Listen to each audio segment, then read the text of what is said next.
Edu insight पर एक बार फिर आप सभी का स्वागत है। आज के इस अंक में हम आपसे बात करने वाले हैं विजयनगर साम्राज्य के बारे में।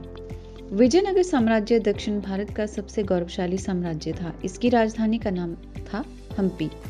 हम्पी की खोज में ईस्ट इंडिया कंपनी के कर्नल कॉलिन मैकेंजी ने प्रशंसनीय योगदान दिया था। उसने 1800 ईस्वी में हम्पी का प्रथम सर्वेक्षण मानचित्र तैयार कर विजयनगर साम्राज्य की खोज की दिशा में प्रथम महत्वपूर्ण पग उठाया। ये 1815 ईस्वी में भारत का प्रथम सर्वेयर जनरल नियुक्त भी हुए। उन्होंने 1821 ईस्वी तक इस पद पर कार्य किया। उनके कार्यों ने आने वाले खोजकर्ताओं को एक नई दिशा प्रदान की। 1856 ईस्वी में अलेक्जेंडर ग्रीनलोन, 1876 ईस्वी में जे.के.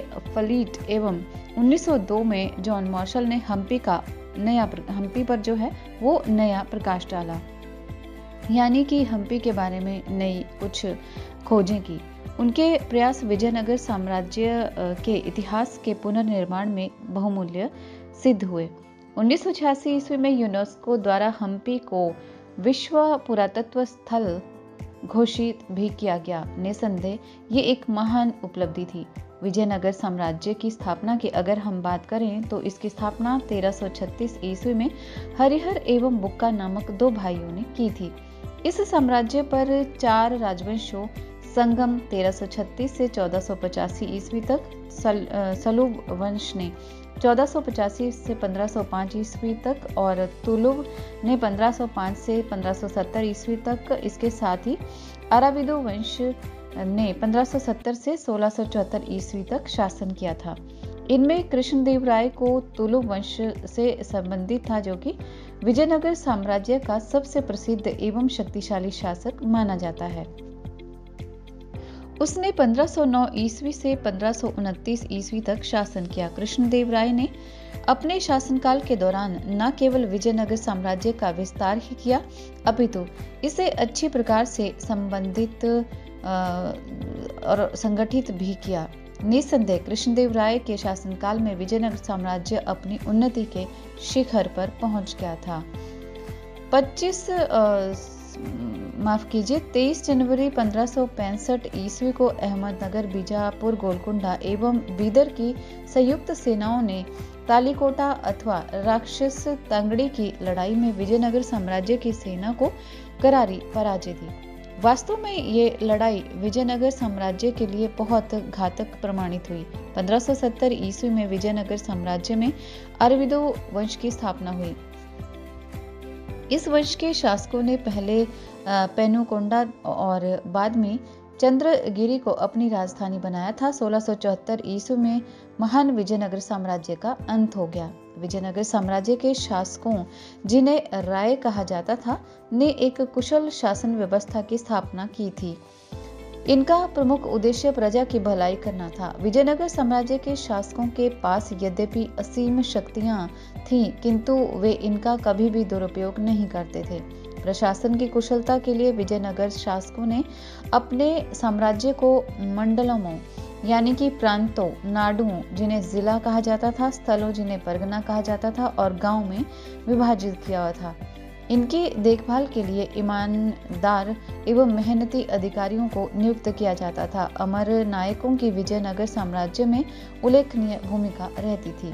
वे सेना प्रमुख होते थे। वे अपने अधीन क्षेत्रों में स्वतंत्रता पूर्ण शासन चलाते थे। वे राय की प्रभुसत्ता स्वीकार करते थे एवं उसे वार्षिक कर देते थे। विजयनगर साम्राज्य के शासकों ने एक शक्तिशाली सेना का भी गठन किया था। विजयनगर साम्राज्य के विस्तार में इसने उल्लेखनीय भूमिका निभाई थी।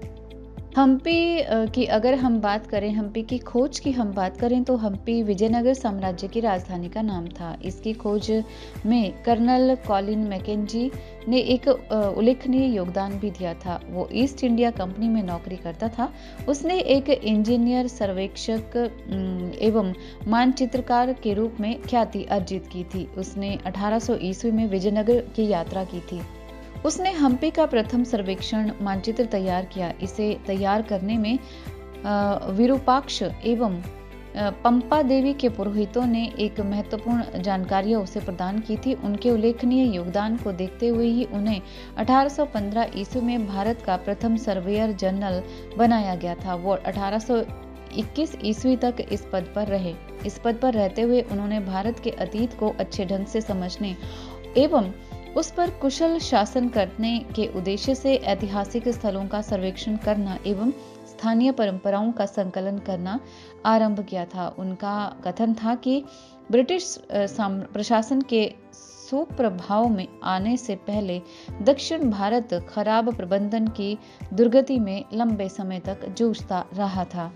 कर्नल कॉलिन मैकेंजी की खोज ने आने वाले खोजकर्ताओं को एक नई प्रेरणा भी दी। 1836 ईस्वी से अभिलेखकर्ताओं ने विरूपाक्ष एवं हम्पी के अन्य मंदिरों से अभिलेखों को एकत्र करना आरंभ कर दिया। 1856 ईस्वी में अलेक्जेंडर ग्रेनालो ने हम्पी के पुरातात्विक अवशेषों के प्रथम विस्तृत चित्र लिए। ये विद्वानों के लिए अत्यंत लाभकारी प्रमाणित भी हुए। 1876 ईस्वी में J.F. फ्लीट द्वारा हम्पी स्थित मंदिरों की दीवारों के अभिलेखों का संकलन आरंभ किया गया। 1902 ईस्वी में जॉन मार्शल के अधीन हम्पी में सर्वेक्षण कार्य आरंभ हुआ। इतिहासकारों ने विद्वानों द्वारा एकत्र किए गए स्रोतों का विदेशी यात्राओं के वृतांतों का तेलुगु, कन्नड़, तमिल और संस्कृत में लिखे गए साहित्य के साथ मिलान किया। इसका उद्देश्य हम्पी एवं विजयनगर साम्राज्य के इतिहास का सही आंकलन करना था। 1976 ईस्वी में हम्पी को राष्ट्रीय महत्व के स्थल के रूप में मान्यता भी मिली। 1986 ईस्वी में हम्पी को यूनेस्को द्वारा विश्व पुरातत्व स्थल यानी कि वर्ल्ड हेरिटेज साइट घोषित किया गया। विजयनगर साम्राज्य में 4 राजवंशों ने 3 शताब्दियों से अधिक समय तक राज्य किया। विजयनगर के शासक अपने आप को राय कहते थे। कृष्णदेवराय विजयनगर साम्राज्य का सर्वाधिक महान और शक्तिशाली राजा था।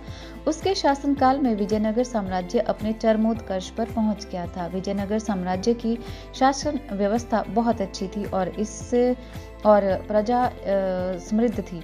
16वीं शताब्दी में एक महान साम्राज्य का पतन आरंभ हो गया था और 17वीं शताब्दी में इसका पूर्णतया अंत हो गया। edu.insight के आज के अंक में बस इतना ही। विजयनगर साम्राज्य पार्ट 2 में हम बात करेंगे इसके महत्वपूर्ण शासकों के बारे में और विजयनगर साम्राज्य की महत्वपूर्ण उपलब्धियों के बारे में।